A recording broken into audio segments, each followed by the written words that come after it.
Hello friends, આજે આપણે ધોરણ 6 ગુજરાતી માધ્યમ સામાજિક વિજ્ઞાન પ્રકરણ નંબર 7 ગુપ્ત યુગ અને અન્ય શાસકોમાં આગળ જોવાનું છે. તો ચાલો જોઈએ આગળ.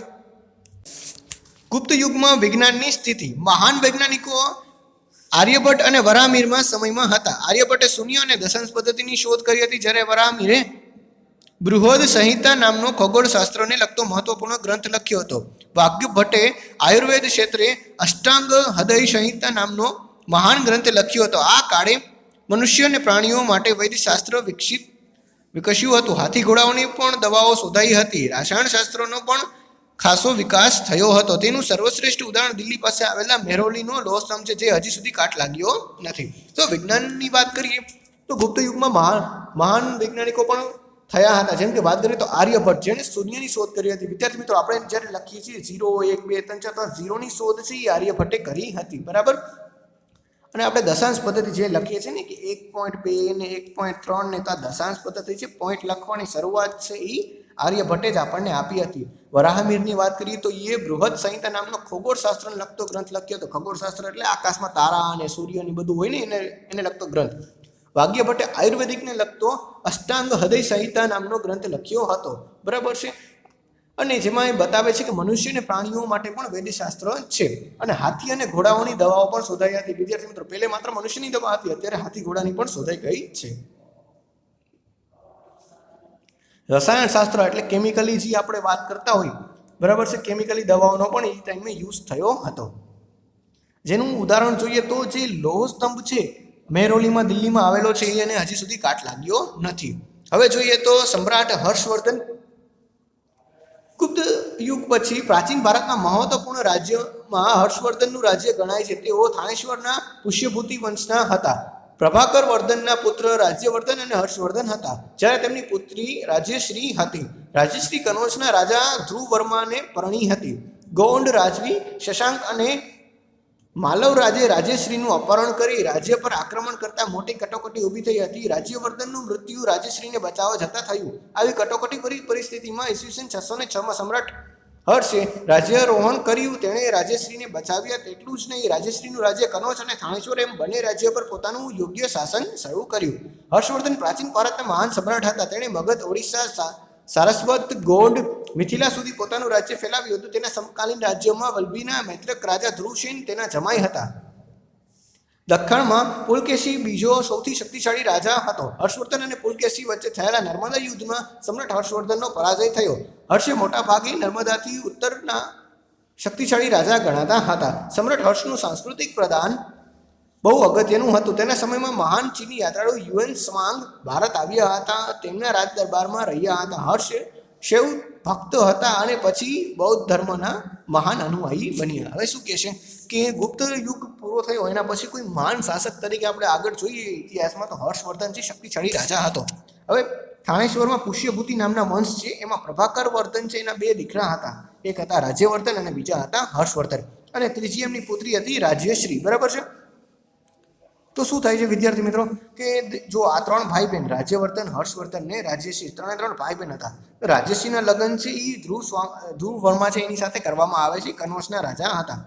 તો પાછળથી શું થાય છે કે ધ્રુવ વર્માને મારી નાખે છે. કોણ છે? ગોડ રાજવી છે શશાંક અને માલવરાજ છે. આ બંને ભેગા થઈ અને આ ધ્રુવ વર્માને મારી નાખે છે અને રાજ્યશ્રી છે એને કિડનેપ કરી લે છે. તો શું થાય છે કે આ રાજ્યવર્ધન છે એ રાજ્યશ્રીનો ભાઈ કહેવાય. તો એને બચાવવા જાય છે, પરંતુ બચાવવા જતાં જ રાજ્યવર્ધન પણ મૃત્યુ પામે છે. તો પછી શું થાય છે કે અત્યારે હર્ષવર્ધનજી એકલો બચેલો હોય છે 3 ભાઈ બહેનમાંથી. તો પોતે રાજ્યાભિષેક કરે છે ઈસવીસન 606માં, બરાબર છે. અને પોતાની બહેનને બચાવે છે. તો હવે બહેનનું જે રાજ્ય છે એ કનોજ હતું. સાથે સાથે આ શશાંક છે એનું ગોડ રાજ હતું, બરાબર છે, રાજ્ય હતું. એ બધાને પોતે છે એ એમાં રાજ કરવાનું શરૂ કરે છે અને સારું શાસન કરે છે. એટલે આખા ઉત્તર ભારતનું શક્તિશાળી સમ્રાટ બની જાય છે. અહીં તેનું સામ્રાજ્ય તો મગધ છે, ઓડિશા છે, સારસ્વત છે, ગોંડ છે, મિથિલા સુધી ફેલાયેલું હતું. એટલું જ નહીં, તે આપણા ગુજરાતમાં આવેલા ધ્રુવસેન નામનો રાજા હતો. આપણા ગુજરાતનો વલ્લભીનો રાજા, બરાબર છે. આ ધ્રુવસેન છે એ હર્ષવર્ધનનો જમાઈ હતો, બરાબર છે. એટલે હર્ષવર્ધનની પુત્રી હતી. તેના લગ્ન છે એ ધ્રુવસેન છે એની સાથે કરવામાં આવેલા હતા, બરાબર છે. હવે હર્ષવર્ધન છે એની સામે કોક તો શક્તિશાળી રાજા હશે ને. હર્ષવર્ધન ઉત્તર ભારતનો રાજા હોય તો દક્ષિણ ભારતમાં કોક રાજા હોવો જોઈએ. તો દક્ષિણ ભારતમાં હતો પુલકેશી, બરાબર છે. પુલકેશી બીજો અને હર્ષવર્ધનની સામે હતા અને બંને છે નર્મદા ઘાટી પાસે યુદ્ધ કરે છે. આપણી નર્મદા નદી છે ને ત્યાં જ યુદ્ધ કરે છે. એમાં હર્ષવર્ધન હારી જાય છે, પરંતુ તે ઉત્તર ભારતનો હજી પણ શક્તિશાળી રાજા બની રહેલો હોય છે.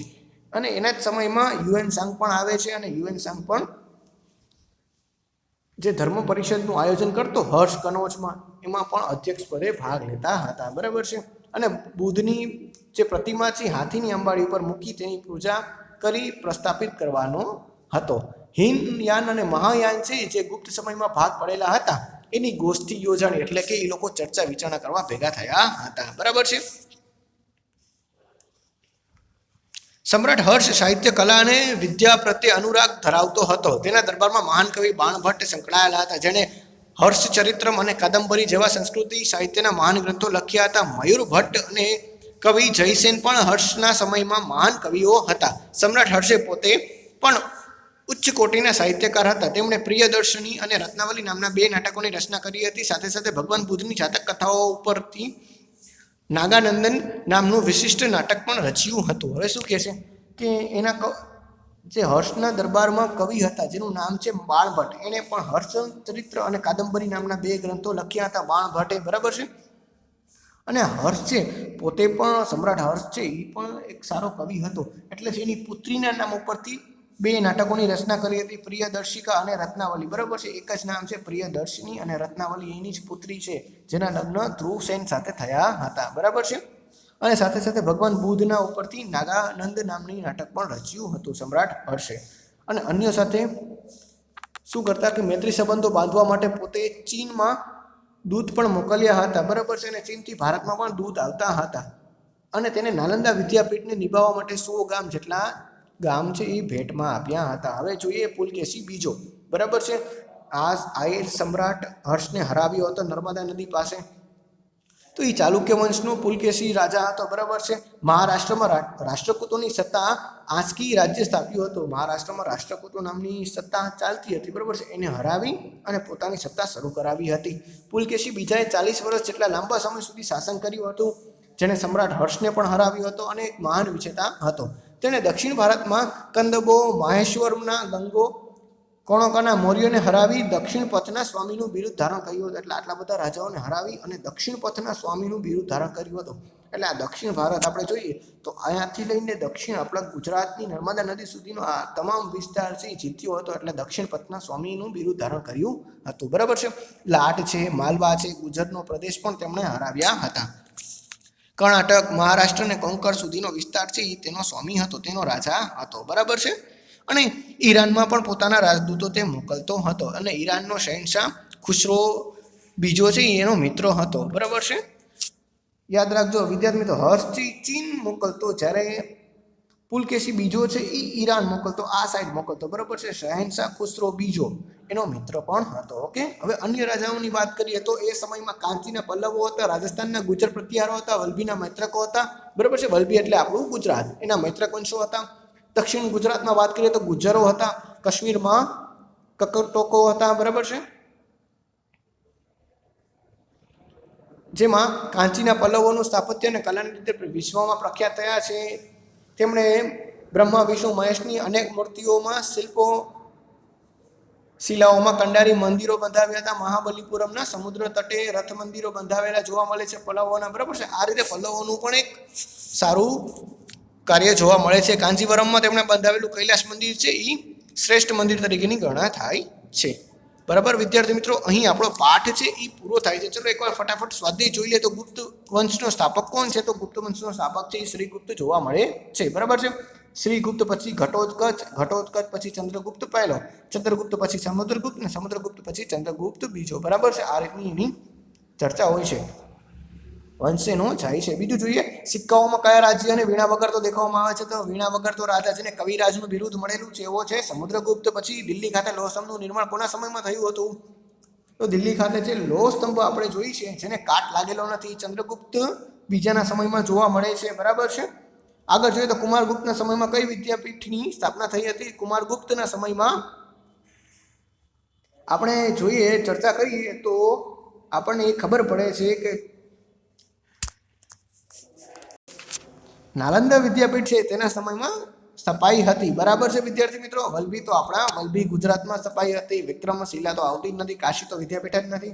જોઈએ બીજું પ્રશ્ન ટૂંકમાં જવાબ. કયા સમ્રાટના સમયમાં ગુપ્ત યુગ ને સુવર્ણ યુગ તરીકે ઓળખાય છે? તો ચંદ્રગુપ્ત બીજો, જેને આપણે વિક્રમાદિત્ય પણ કહીએ છીએ, તેના સમયમાં ઓળખાય છે, જેને સકારી પણ નામ છે. હર્ષ ચરિત્ર ના લેખક કોણ છે? તો એના લેખક છે બાણભટ્ટ છે, જેણે હર્ષચરિત્ર અને કાદંબરી નામનો ગ્રંથ પણ લખ્યો છે. વિભાગો સામે સાચા જોડવાના છે.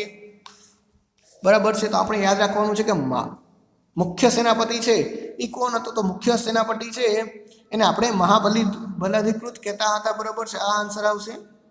પછી જિલ્લા છે, જિલ્લાને આપણે શું કહેતા હતા? તો જિલ્લાને આપણે વિષય કહેતા હતા. બરાબર છે. આપણે કહેતા હતા ને ઓલું ભુક્તિનો નાનો ભાગ. પછી કર, એ ટાઈમમાં કરને આપણે શું કહેતા હતા?